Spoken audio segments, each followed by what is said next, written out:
Give me my freaking phone. What are you doing? Man, just hearing that audio, it's chilling, right? Captured in a viral bystander video, that tense moment is the starting point for a mystery that has completely gripped the nation. It's the sound of a heated, chaotic argument on a boat, and it might literally be the last recorded moment of a young man's life before a fateful July 4th weekend turned deadly. Okay, let's dive right into this. Welcome to this explainer. Today we're stepping through the facts surrounding the tragic death of 18-year-old athlete Nolan Wells. We are looking at the anatomy of a controversy. This case has sparked intense national debate over missing evidence and some seriously complex power dynamics down in coastal Mississippi. Our goal today, we're going to cut through all the noise together and look directly at the evidence, the timelines, and the facts exactly as they are presented in the source materials. Think of this as our comprehensive case file. We'll be covering 1. A tragic disappearance. 2. Forensic and timeline anomalies. 3. The missing digital trail. 4. Witness contradictions and context. And 5. The fight for answers. Part 1. A tragic disappearance. The official narrative. To really understand this controversy, we first have to establish who we're talking about.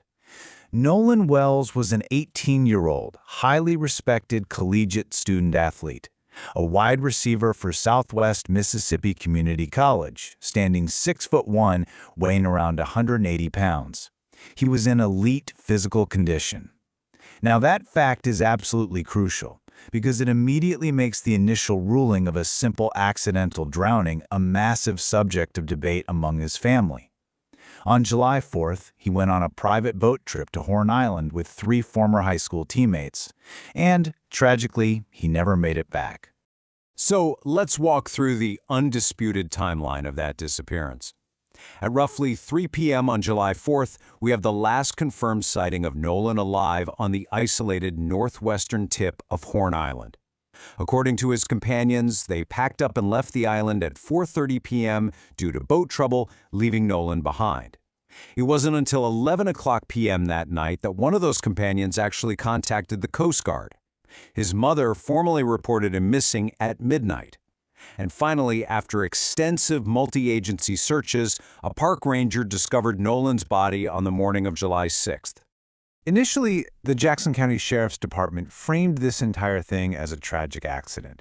As Sheriff John Ledbetter stated, "There's no information that we have right now that would lead us to believe that a crime has occurred." Basically, local authorities did not suspect foul play. They assumed an accidental drowning.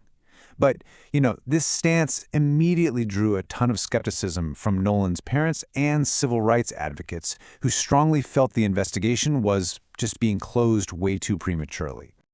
Which brings us to Section 2, Forensic and Timeline Anomalies, Shifting the Narrative. This is where things get really interesting, because the forensic evidence systematically challenges that initial police assumption. Look at this breakdown. Initially, there were rumors floating around of an immediate fatal beating on the beach, but the official autopsy actually found no immediate lethal blunt force trauma. Instead, they found evidence of prolonged environmental exposure. More importantly, the time of death wasn't the afternoon or evening of July 4th. It was narrowed to the early morning hours of July 5th. And perhaps most surprisingly, they found terrestrial soil and botanical samples right on his clothing. Actually, hold on, let's pause on that time of death for a second. 8 to 12 hours.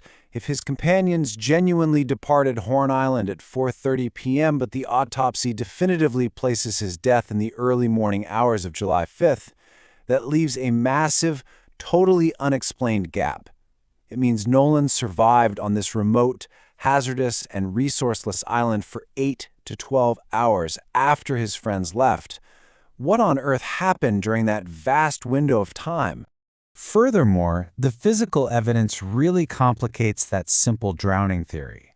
Like we mentioned, the presence of land-based soil and plant fragments on his clothing strongly suggests his body might have been moved after death.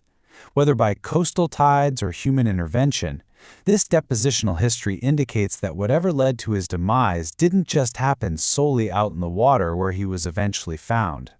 Section 3. The Missing Digital Trail. Spoliation of Evidence. The physical anomalies are puzzling, for sure, but the digital footprint, or really the lack of one, is what elevates the suspicions here to a whole new level. Honestly, ask yourself this: why would a typical, active teenager voluntarily surrender his phone and his physical keys to stay behind on an island with zero facilities? Because when his companions returned to the mainland, they had Nolan's phone and keys with them. The narrative that he peacefully chose to separate from his friends to find an alternate ride home, it becomes highly illogical when you realize he was left entirely without a single means to communicate. And the digital mystery just deepens.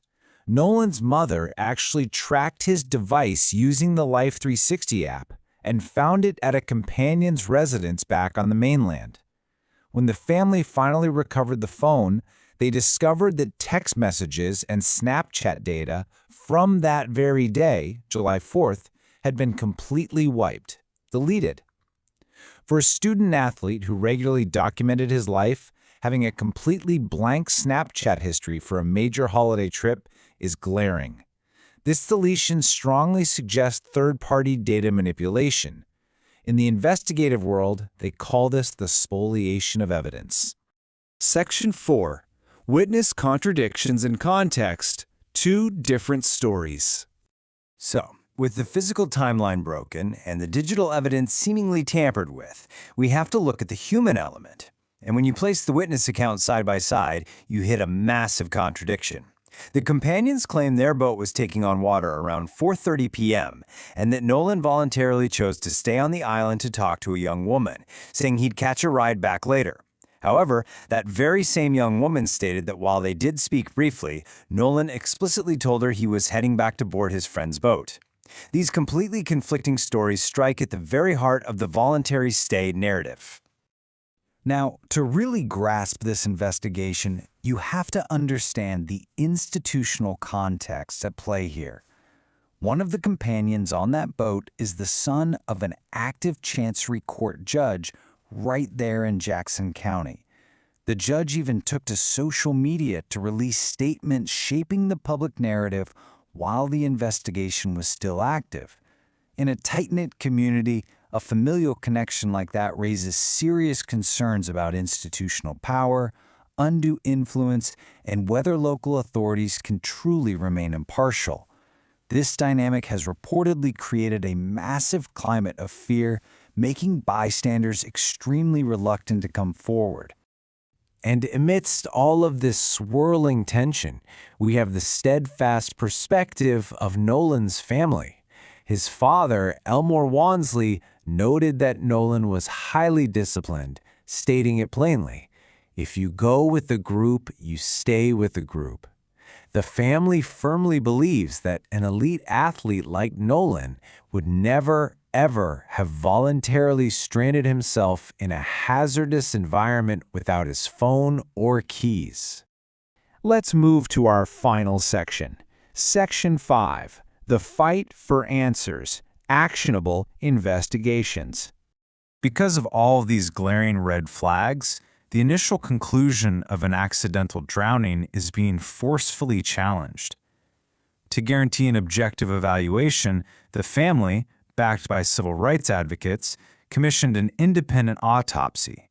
They actually flew his body to Washington, D.C. for a secondary pathological review. This was designed specifically to completely bypass any potential local institutional bias in Jackson County. It's an absolutely crucial step in making sure the medical findings are completely transparent. But you know, that autopsy is really just one piece of a much larger puzzle. Civil rights leaders and the family are demanding a full-blown systemic response. They're calling for federal intervention and FBI oversight. They demand advanced digital forensics to recover those deleted messages. They want ecological mapping of the soil on his clothing to determine exactly where he was moved. They're also asking for a secure portal offering limited immunity so terrified bystanders can submit unedited videos. and crucially, they are demanding the reinterrogation of the companions' alibis in light of that revised 8 to 12-hour timeline gap. So where does this leave us? We've watched the official timeline completely unravel. We've seen the digital footprint erased. We've heard the glaring contradictions in witness testimonies, and we've seen the heavy shadow of institutional power. The official narrative of a simple drowning is chemically, physically, and logically inconsistent with the facts we've just reviewed. So will this intense push for federal transparency and objective science finally cut through the silence? Will the truth of what really happened in Nolan Wells in those missing hours on Horn Island finally come to light? Thank you for joining me for this explainer. Keep questioning and stay focused on the facts.